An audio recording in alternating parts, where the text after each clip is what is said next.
No, we had a executive planning session at Intercessors for America recently, and we had a sense that we're in a remarkable season in our nation.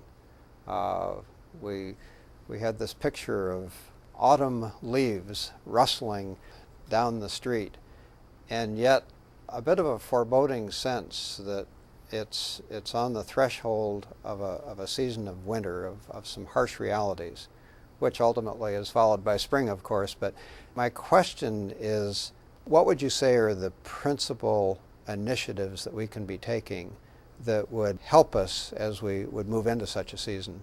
Well, first of all, I think you're right about moving into that season. I think the snowflakes are coming sooner than we think. This is a very tough time to be a Christian in America because I've written stuff on ethical questions and absolutely been berated for it. We are called Bible pounders, and we're called unthinking people on this whole issue of intelligent design versus evolution. All the science is on our side. All the rhetoric is on their side. And so this is a tough time, and especially now with the international situation. It's as difficult a time as you could imagine to be alive. But the ultimate answer is that the Christian must never, ever, ever succumb to despair. When I start talking to people and I say things are going to get tough, and you can just see them bristle and think, oh my goodness. Listen, God is sovereign.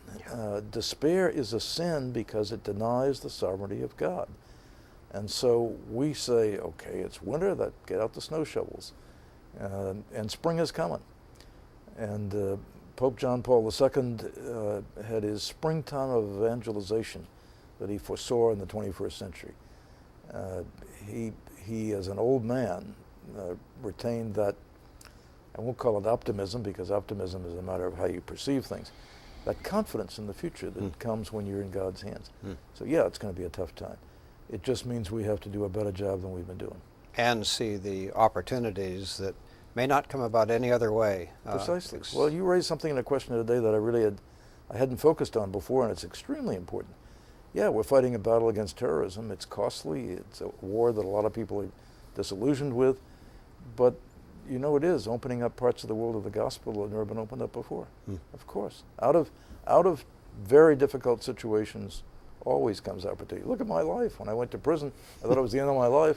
It turned out to be the very best thing that could have happened to me because I've been able, as a result of that, paradoxically, to do more with my life than I'd ever been able to do before. So, yeah, tough times are okay.